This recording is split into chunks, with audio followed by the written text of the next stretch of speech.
Right guys, we're here in Swadlincote, of all places, at Potters to meet Dave Gilbert. How are you, Welcome mate? to the channel. I'll break off, shall I? I'll go for it. Love a frame. This video is sponsored by HelloFresh, but I'll tell you more about them later.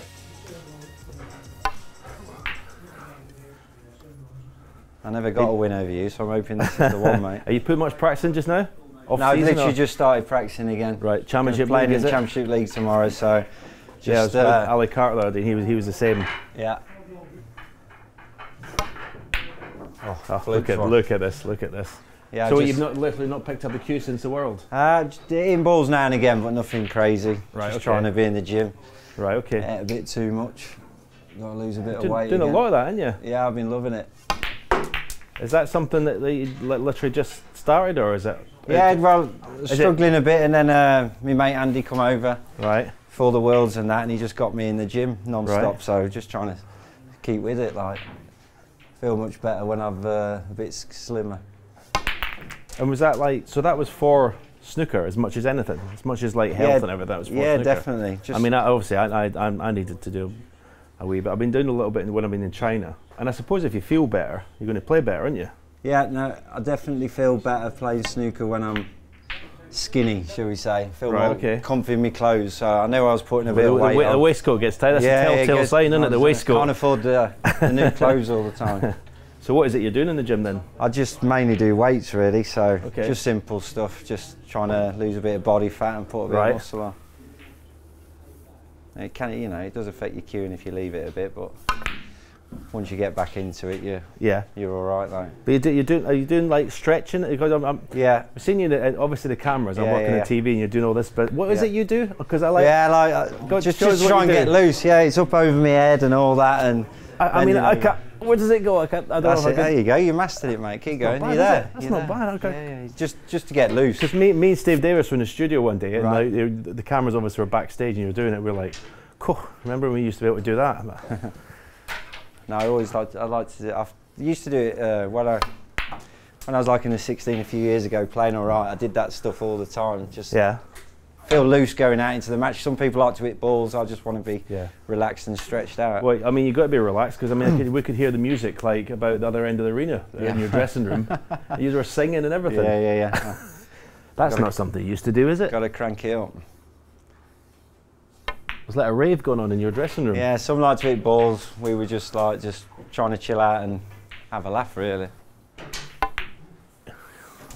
You had obviously a real sort of quiet period in your career. Was it a fact of like trying to enjoy it, the Crucible, rather than like put pressure on yourself? Yeah, this time round, like obviously I've been very quiet for a couple of years. I lost complete interest with it, to be honest with you. But we're getting through the qualifiers. I felt like my game was getting better. Right. And then once I played Luca, I felt comfortable at the Crucible again, which was a nice feeling. I've been there, and I remember playing you on my debut. Yeah. And it's not a nice place when you don't feel comfortable in your game, is it? You know what I mean? But this time round, felt like I could play a little bit again, and obviously the further I started winning matches, you feel confident again. What's the big difference with being a qualifier and actually being a seed?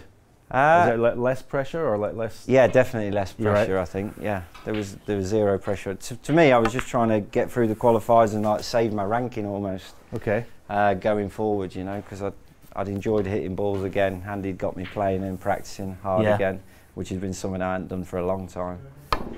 Yeah, once I got through and you nicked that first match. Right. I don't know. I just felt more. I believed again. I believed I could play, and I'm not the best player in the world, but I do think if I'm confident in myself, I can score heavy enough to compete. You know what I mean? Well, can't get to the same. You were the only one out of the 4 that were scoring, really, wasn't it? Making the centuries. Yeah. I commented on that final session with you and Luca. Yeah. I mean, you would admit he should have won. He should have. He had me beat 2 or 3 times. He missed a green, a real bad green. Yeah. When the match was dead. But the last 2 or 3 frames, you produced probably your best snooker of the match, did you? Yeah. I made a couple of nice clearances, and like when I was doing all right a few years ago, I found the difference was, them frames where you're 40, 50, 60 behind. Yeah. You can come to the table and clear them up here. Yeah. They're big, aren't they? That's what you was brilliant at in your pomp, Are you impressed with this? I can't believe I'm potting balls here. You keep telling me. You say you don't play, but are you sure? So what age did you start playing? think I was 10 or 11, and this very spot with my granddad, and was it really? It was all down to you, really. Really? I remember watching you with your big mullet. 1990. You got the picture ready for you to sign over there. Right there. I'm even growing the Hendry mullet myself now this year, ready for next season. You're going to grow a mullet? It's coming back. Wow. And then, so yeah, it was down to you. I watched you and Jimmy. If I was commentating, I would say that was clumsy. Very, very clumsy. So this very spot, so I started playing here when I was about 10 or 11 with my granddad on a Sunday.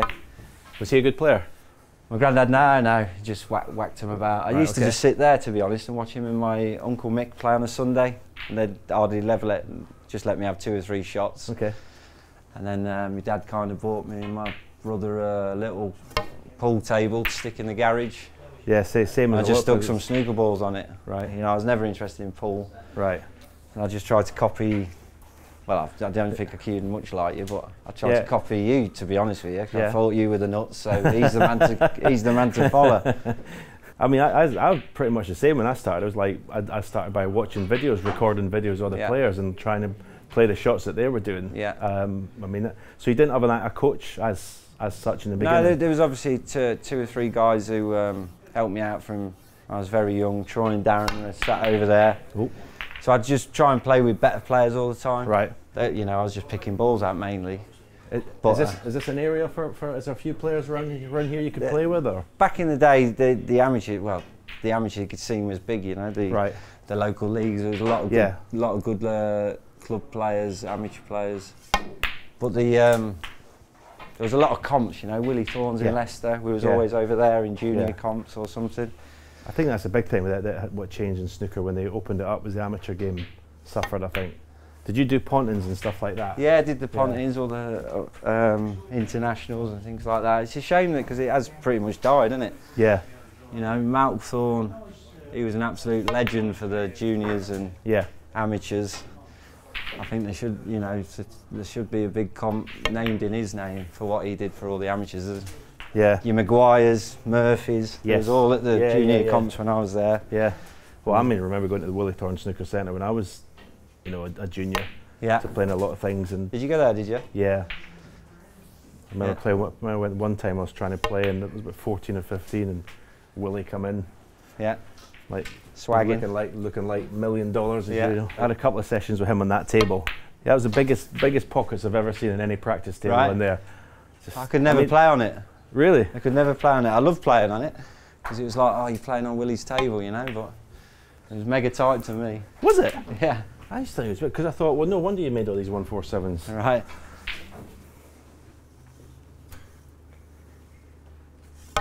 Did you have was it a successful amateur career? Did you win much as amateurs? I did all right, like juniors and the pro-am scene. Right.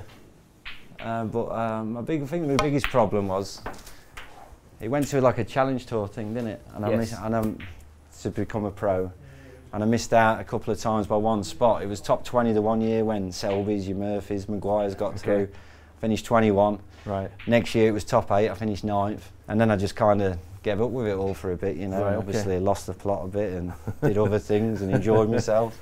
I must ask, so is that where the angry farmer comes from? Like you're losing the plot and things like that? Yeah, well, it's down to your man, the Celt, that. Is it Celt called was it? It was going to be the angry farmer or the Tamworth Tantrum. It was one or the other.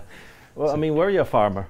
Yeah. So, like when I played you at the Cruise first time, I was basically, I weren't a snooker player at all. I was full-time working. Really? Okay. Yeah. I just want to take a moment to tell you about today's sponsors. It's HelloFresh.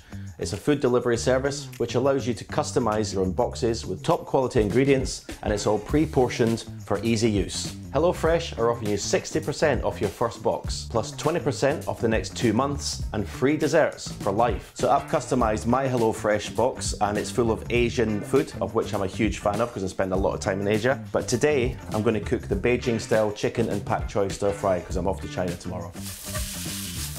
So if you had a busy day, and like me, you travel a lot, it's so easy just to have everything in one package. It's just a matter of putting it in the frying pan and cooking it. And now for the Beijing chicken. Put it over the rice. Done. How easy was that? So let me tell you again about the offer they're giving to all you Q-Tips followers. You can get 60% off your first box and 20% off the next 2 months, and desserts free for life. Scan the QR code on the screen now to get involved, or check the link in the description. Use my code QTIPS F4L to take advantage of this offer. Chinese meal for 2 people. Beijing style chicken, ready to go. Now back to David Gilbert. I remember the gaffer ringing me up, he had it on Talk. They used to do the draw on TalkSport, didn't they? None of them knew I'd qualified for the Crucible or anything. And the gaffer obviously had it on in his tractor or whatever, and he rang me up, he went, "You playing, is it you that's playing Stephen Hendry at the Crucible?" I went, "Oh yeah, they've just done the draw," and he went, "Well, what are you doing here then?" That was like 10 days before. He says, just go and practice, come back when you're ready. Right. You know. That was cool. So I literally got pumped by you. But you were 6'3" up, weren't you? Straight back to the tractor. You were 6'3" up in the first session, were you? I think so, yeah. 5'1", 6, yeah. 5'1", 6. But I was terrible. You were struggling, like, but I couldn't beat you. What year was that? Can you remember? I can't. 2008. Oh, no, okay. I weren't good enough to win. It was just like just getting through was good enough for me then, you know. Right. Okay. So no hopes, or it was like, oh, day out at the Crucible, lovely. So what would you think would be the turning point that sort of took you from that player that you think was going to be no good to start being a top 16 player? Coaching? I wish Barry Earn took over when we was young, obviously, but I've dropped off the tour when Barry took over, and I went. Steve Judd taught me into Q school, right? And I weren't going to play again. I'd lost to Judd. He got to the final that year, and he put me in like the last day, so I played Q school. Ended up getting through. Right. And then had a couple more years at it, but I weren't dedicated or anything. Okay. And I was pretty bored of it, to be honest. Is it the practice side of it, or is it everything? Yeah, I just weren't that interested. I don't think so. Really? And then eventually, I just thought, give it a proper go. So I kind of chucked the work. I quit my job, and just started practicing, and just little baby steps. You know, I've never gone to what I quite want to be, but from where I was, mid-30s, you know, I've done all right. You know, I've made a living, and I've had some decent moments. Played at the best places. You've two semi-finals at the World. Got to tell you that you can play. I've had 2 semis, World and Masters. And probably 2 semis where you could easily have won those matches as well.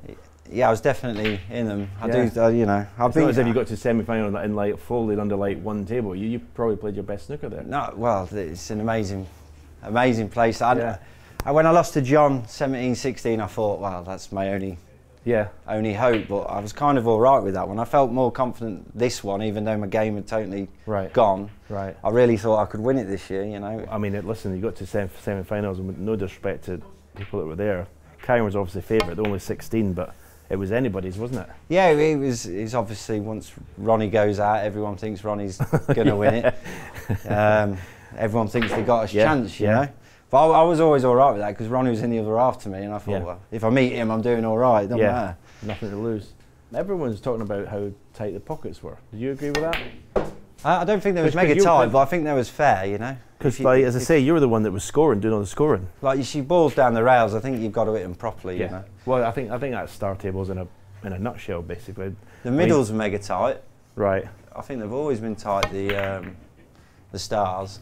William said it was always freezing in the arena this year.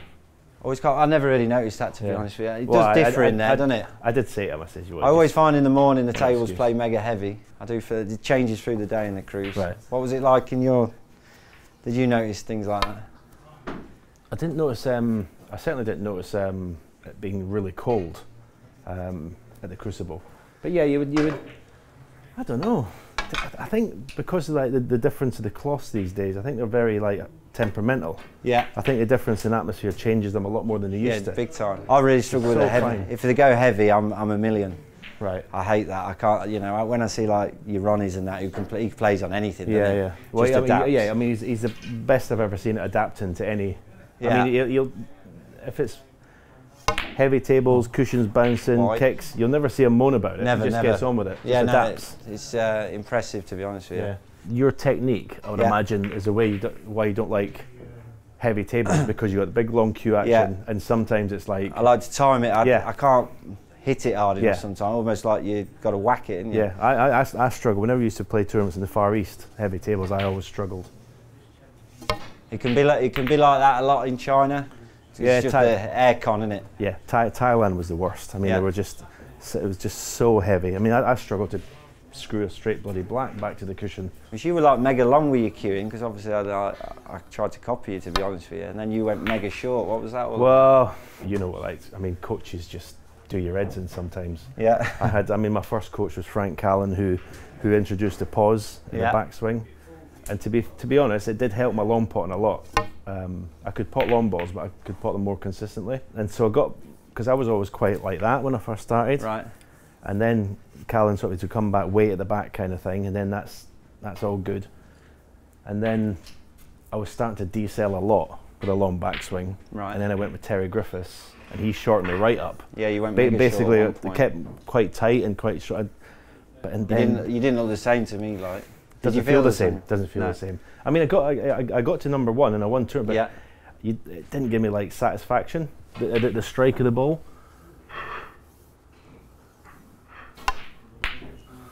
I mean, yeah, because everyone says to me like, "Oh, your backswing's too long and all this." It's just.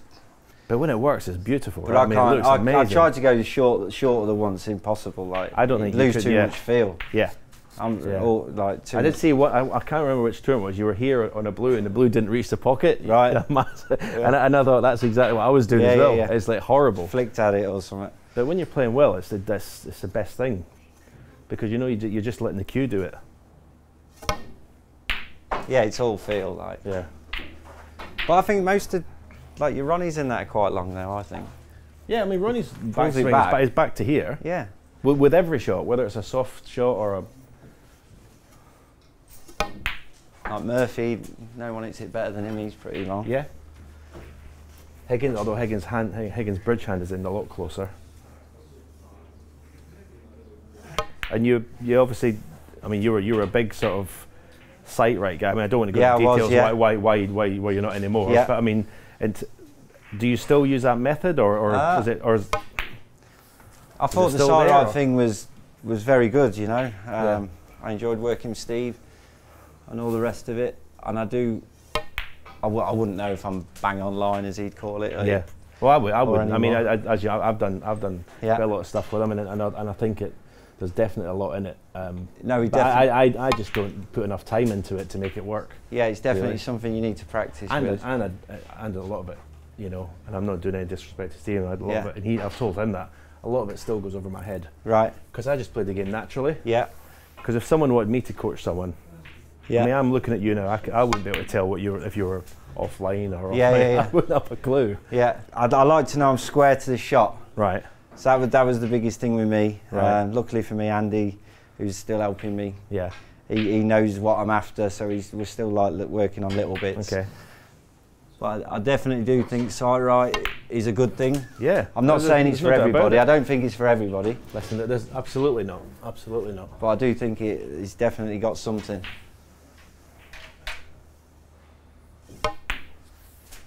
Have you got goals for the new season, or obviously getting the top 16 would be a goal, would it? Yeah, I want to be back in the 16, obviously. Yeah. I think the most important thing for me is just turn up prepared for once, you know. Yeah.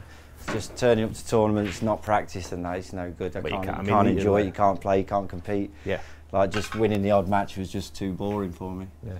I mean, I think the years back in the sort of 90s, it was the thing to play sort of 5-6 hours every day. And that seems to have changed now. Players, I spoke to Ali the other day, and he said 2 hours a day. John Higgins 1 hour. Yeah. Williams hardly ever practices. It seems to be the thing now.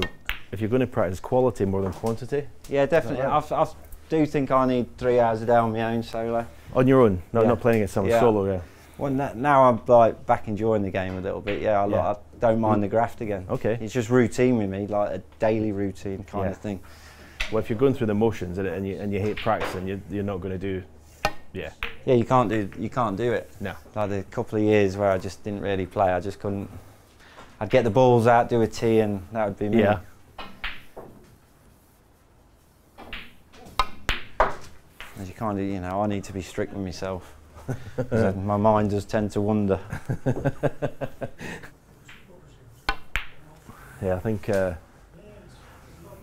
focus and I mean, I see. Obviously, now being in the commentary box or in the studio, you kind of see. Gosh, I thought I was in. Yeah.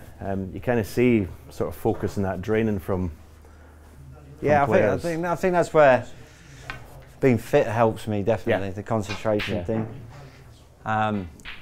That world's another animal to the rest of them, isn't it? You can kind of get away with it in other comps. Like when I've seen players like a Neil Robertson only winning one world, I always found that unbelievable. Yeah. But I kind of now I've gone deep a couple of times. I kind of get it. It's such a long comp, Groundhog Day every day. How did you spend your time for 17 days? Well, did you go back and forth? Did you? Oh God, I used to start the first round. If I played Saturday, I would go home back to Scotland. I mean, I had one time the sponsor used to take me back in a helicopter, which was great. Those were the days. Bit of flair. Yeah, absolutely. But then near the end, I started to stay down. Yeah. Which I think is, listen, everyone's different, but can you do you switch off easy enough after matches? Yeah. Because that's so this important. time round, it was literally as soon as we walked out the back door, it was done with. You know, we'd get to the gym. And just that's so important. That's why I don't understand why Murphy commentates and does stuff, because like you're not switching off. Whether he obviously must get paid a few quid. Well, he's getting paid, but I mean it's like. Yeah, if I was Sean, I couldn't do that because he's a real contender for the comp. Exactly. He's a big contender. Exactly, he can win. But and he says to me, I say it to his face. I'm not just saying something I wouldn't say to him. And he says, well, if I was back in the hotel room, I'd be watching the snooker anyway. I said, yeah, but you're not having to concentrate and be in the venue. Yeah. And I just don't understand it. But see, I've never been a watcher of snooker really, to be honest. Really? Yeah. So, I mean, Andy'd have the snooker on, so it would be on, but I wouldn't say I was particularly watching it. You know. Yeah. No, it's to do well in that tournament. You have to be able to switch off. You have to. I mean, can you sleep all right at nights and stuff like that? No, I'm a terrible sleeper. Oh, are you? Yeah. What, in general, or? In general, right, yeah. Okay. So it's just trying to get rest for me. Right. So it's your phone, innit? Your phone's the biggest enemy in your life, I think. If I could chuck my phone in the sea, I'd be much better off, I think. Definitely. So I was just trying to not be on my phone all the time. I kind of stuck to the same routine this time round. Right. Where we get to the cruise an hour early. Yeah. Literally just hit balls for 10 minutes and then just, like you say, bang the tunes on. couple of cigs, a coffee, that protein bar.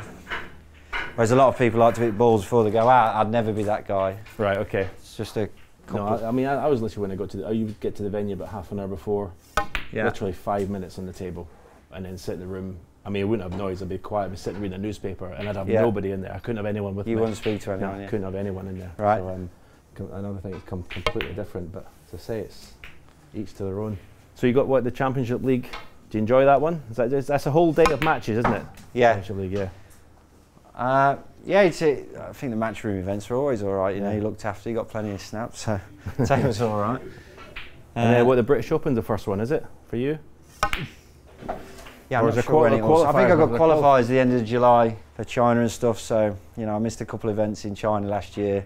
Right. You can't be missing them big events, you know. No, a lot of points, a lot of money, a lot of points. A lot of money, a lot of points. And obviously you do well over there, the sponsorship, stuff like that. But yeah, so I pulled out of a couple last year, but I'm hoping to I'm not planning on doing the same this year. I think that's enough punishment for me. Cheers, mate. Dave, thanks for the game. Thanks for coming. Cheers and good luck this season. Thanks.